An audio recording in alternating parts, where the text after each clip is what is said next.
Hi, YouTube family. Today I want to talk about the narcissist playbook and why they even have a playbook. And third of all, why their playbooks all look the same. I mean, the more I read and comment, the more I talk with people, and even comparing it to my own experiences with the narcissists in my life, I notice that they all have the same darn playbook. Like, what the heck, right? And how is it that we keep falling for the same plays? It's incredible. Well, first of all, why do they have a playbook? Well, because the narcissist is very manipulative. They're very strategic. Their goal is success. Their goal is to get what they want when they want it. And so they do plan things out. And that's not a terrible thing for most people, right? For us to follow in our own lives. We want success in our lives. We need to plan it out. We need to have a playbook. We want to make sure we're going to become successful and reach our goals. Now, the narcissist goals are very self-serving. So that's a little different there. They're to only serve the narcissist regardless of what happens to others around them. So if you look at a football game or any sports, actually, you know that a player or an athlete does not come onto the field without a plan. They have to have a plan if they are going to succeed, if they're going to meet a goal, if they're going to score points. They can't just wander onto the field and say, well, let's just see what happens. Right? Because anybody who does that is bound to be flattened, bound to be crushed, and they're going to be pushed back, and the other team's going to win. So same thing with us. When we walk into a relationship with a narcissist and we're like, hey, let's just see what happens, we're thrown off of the game. We are going to lose. We have no goal other than to see where the narcissist is going to take us. And that's where the flaw comes on our thinking when it comes to a relationship. We need to have goals that we set for relationships. We want to know that it's moving at a certain rate. We want to know that we're getting to know the other person at a steady rate, not jump in there and just, let havoc wreck and see what happens. That's a terrible strategy, right?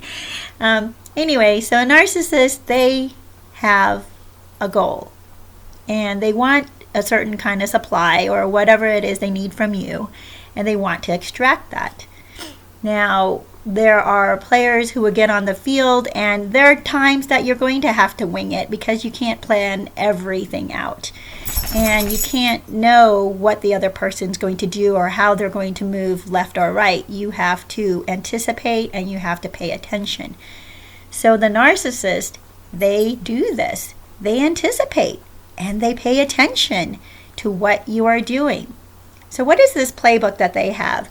There's a certain sequence to what they do, and I want to go through those really quickly.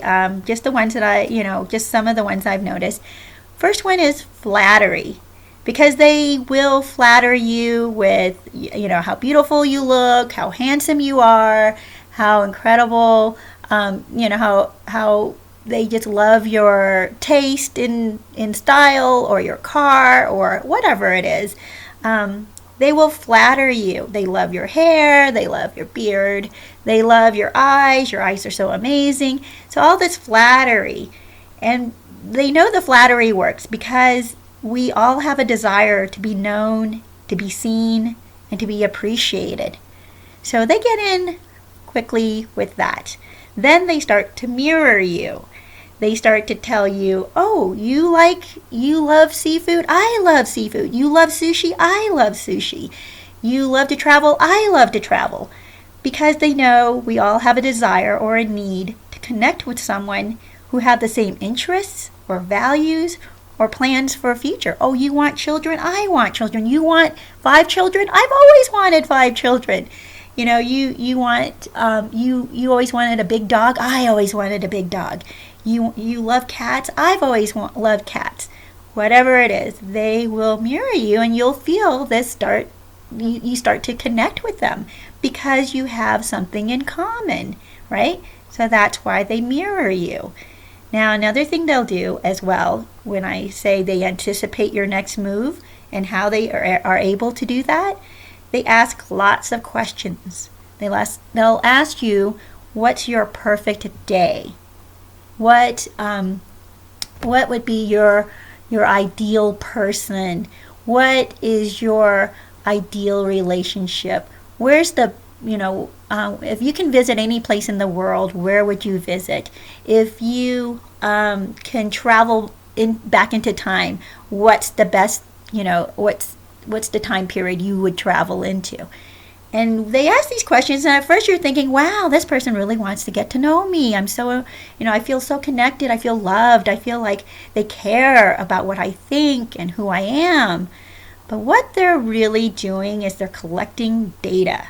They're collecting data on you so that they can plan that perfect date. And I'm not saying that a person who plans the perfect date for you is a narcissist. In fact, my husband, he'll plan these wonderful dates for us because I have let him know the kinds of things I like or want.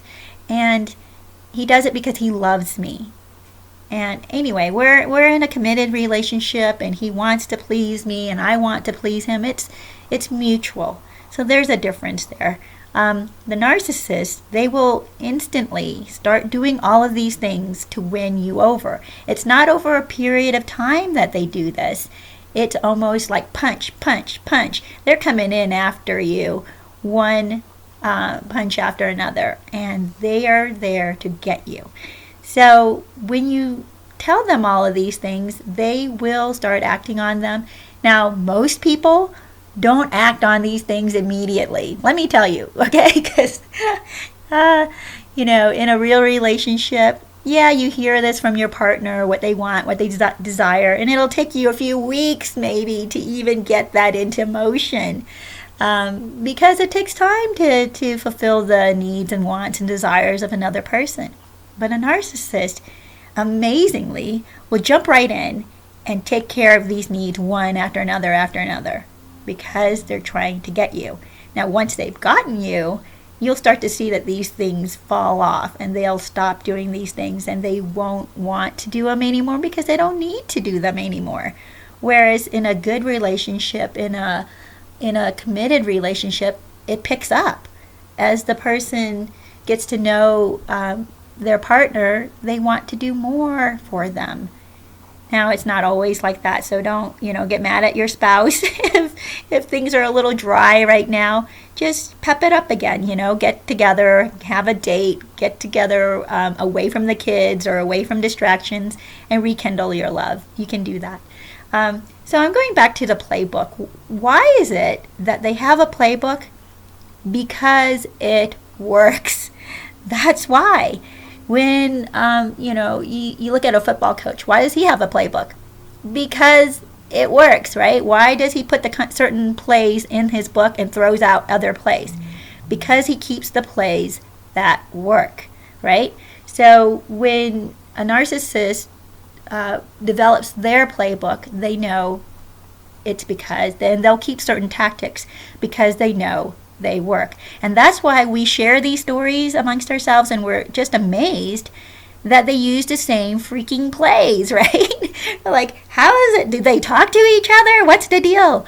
Well, the deal is it works. They know what makes us jump. They know what pulls at our heart.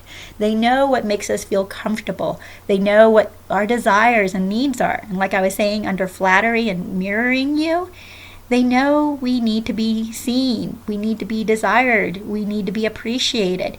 When they mirror us, they know that we want to be connected to someone, and we feel connected when people with the same interests or desires or values or plans share that with us. Then we're like, wow, I'm not the only one. You're so much like me. So this is why they have a playbook, because it works.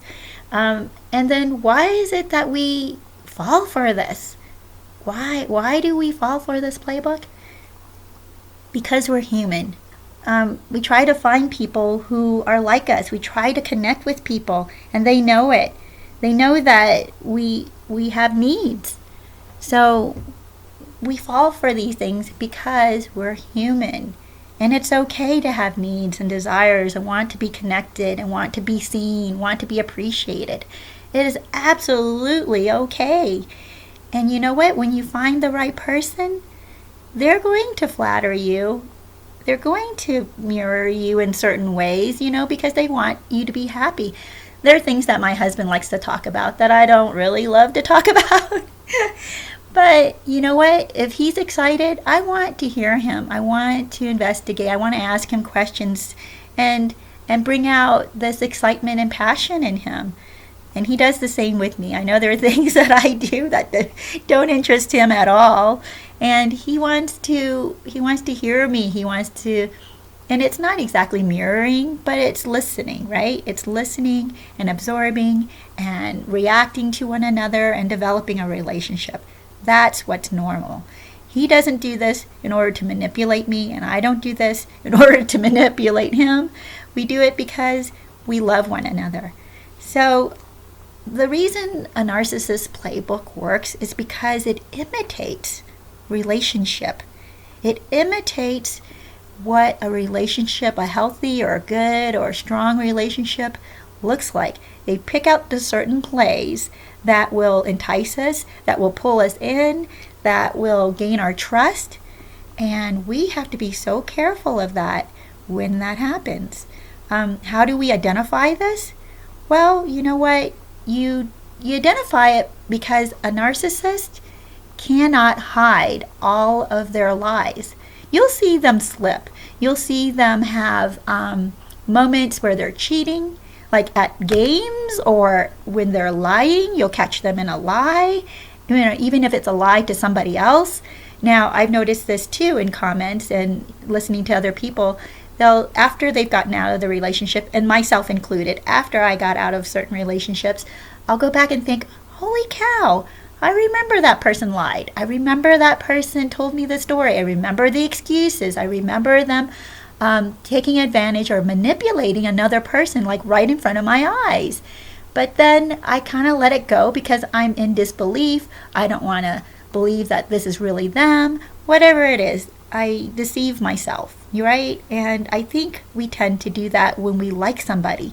We appreciate them because they appreciate us, or they give us a part of the desire that we have. They give us attention, and so we kind of give them leeway. We give them more a pass on things that they don't deserve. So I guess that's where we have to start witnessing and watching, right? The things that they're doing right in front of us, give it more value than we are. We need to give it more value than we are. We can't just dismiss it and chalk it up to, well, that's just a slip up, or that's just this, or that's not a huge deal. Well, guess what? It would be a huge deal if we were doing it, right? If we were doing this to them, holy cow, it would be a huge deal.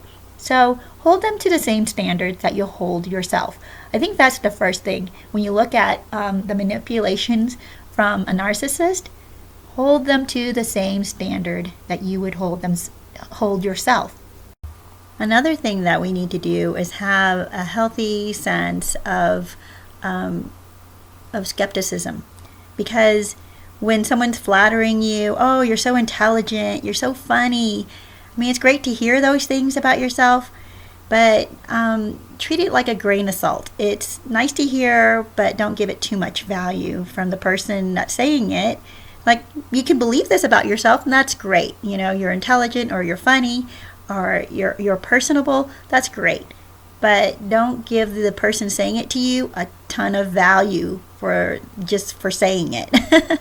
So I guess we need to dismantle this playbook that the narcissists use, the flattery and the mirroring.